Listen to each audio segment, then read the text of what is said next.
শ্রীরামকৃষ্ণের যে কথা, ঠাকুরের যে কথা, তার মধ্যে একটা কথা এত সুন্দর সহজভাবে প্রত্যেকটা মানুষকে বুঝিয়ে দিয়ে গেছে। আমরা আমাদের এই জীবনে খুব খুব ফ্রাস্ট্রেট, আমরা চারিদিকে শান্তি খোঁজার জন্য দৌড়াদৌড়ি করি। আমরা জানি না আমাদের ভেতরেই কিন্তু শান্তি খুঁজে পাওয়া যায়। আমরা হারিয়ে গেছি। শ্রীরামকৃষ্ণ বলেছেন সন্তান ভাবের কথা। যখন একটা ছোট্ট বাচ্চা মায়ের সাথে পার্কে যায়, অনেক বাচ্চারা খেলে, তখন ছোট্ট বাচ্চাটাও দৌড়ায়, খানিকটা দূর দৌড়িয়ে পিছনের দিকে তাকায়, পিছনের দিকে তাকিয়ে দেখে তার মা আছে কিনা। যখন সে দেখে তার মা আছে, তখন সে আবার দৌড়ায়। ব্যাপারটা বড় অদ্ভুত, আমরা কোনোদিনও ভাবিই না, কারণ আমাদের ভাবার সেই জ্ঞান চক্ষু আমাদের অন্ধ হয়ে গেছে। আমরা দেখতে পাই না।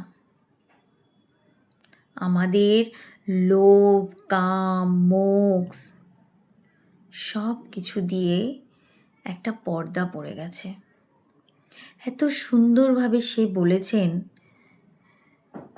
সেই বাচ্চাটা যখন দেখে যে তার মা পিছনে আসছে, সেই বাচ্চাটা উঠে আবার দৌড়ায়।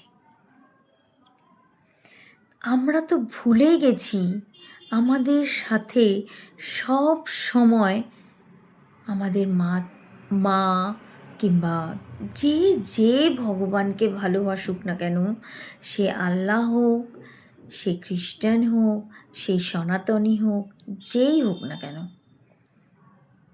আমরা ভুলেই গেছি আমরা তাদের থেকে আঙুলটাই ছাড়িয়ে নিয়েছি, হাতটাই ছাড়িয়ে নিয়েছি। আমরা আমাদের ভগবানের থেকে হাতটাই ছাড়িয়ে নিয়েছি, যে নাকি আমাদেরকে সন্তানের মতন পৃথিবীতে নিয়ে এসছেন। আমরা ভুলেই গেছি আমাদের সাথে কেউ আছেন। সেই ভাবটা দিয়ে যদি আমরা শ্রীরামকৃষ্ণের কথা শুনে যদি ভগবানকে একটু বিশ্বাস করতে পারি না, তাহলে বোধহয় আমাদের মনের মধ্যে এত কষ্ট, এত দুঃখ, এত যন্ত্রণা থাকতো না। আমরা যদি পেছনে ঘুরে দেখতাম যে না, আমার মা আছে, আমার রাধারানী আছে, যাকেই তোমরা তোমাদের মা বাবা যেরকমভাবে ভালোবাসো, একবার ভেবে দেখো কথাটা। আর যতটা পারবে নিজের সারাদিন সময়ের মধ্যে ঠাকুরের কিছু বাণী, কথামৃতর কিছু বাণী অবশ্যই নিজের কান দিয়ে শুনবে। বাস্তবটাকে তুলে ধরেছে ভগবান ঠাকুর। আমরা কেউ শুনিই না। আমাদের স্কুলে কলেজে একটাও সাবজেক্ট নেই। আমরা বড্ড বেশি অহংকারী হয়ে গেছি, হাহাকার হয়ে গেছে।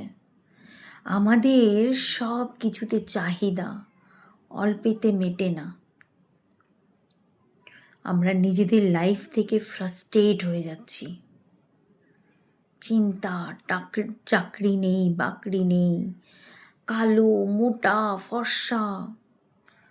দুনিয়াটা বড় সুন্দর যদি নিজের মনকে একদম ভগবানের সাথে জুড়ে দিতে পারো। যাই হোক, যদিও বা আমি জ্ঞান দেওয়ার কেউ নই, তবুও কেন জানি না দেখো, ভগবানের ইচ্ছে ছাড়া কিচ্ছু হয় না। অতএব আমার ইচ্ছে করছিল এই ভিডিওটা বানালাম। আরও অনেক ভিডিও এরকম যেটা আমার ইচ্ছে করবে মনের মধ্যে, আমি সেটাই করব। কেননা আমি নিজে একটা মানুষ, আমার ইচ্ছে দিয়ে আমি সব কাজ করতে পারি। তোমরাও তোমাদের ইচ্ছে দিয়ে অনেক কিছু করতে পারো। তোমাদেরও মধ্যে প্রচুর শক্তি রয়েছে। সবার মধ্যে, আমাদের সবার মধ্যে ভগবান কিছু না কিছু শক্তি দিয়ে পাঠিয়েছে। আমার খুব বলতে ভালো লাগে, আমার খুব সবাইকে একটু বলতে ভালো লাগে, তাই আমি তোমাদের সাথে এই ভিডিওগুলো করি। কিছু মনে করো না, ভালো লাগলে একটা লাইক করে দিও, আর কিছু করতে চাই না। আর সময়ের প্রচুর দাম, জোর করব না ভিডিও দেখার জন্য, কিন্তু কখনো না কখনো কারোর না কারোর কাছে ভিডিও অবশ্যই পৌঁছাবে। বেশি না, ছোট্ট ভিডিও, একটু মন দিয়ে শুনবে, আশা করছি ভালো লাগবে। Tata, bye bye.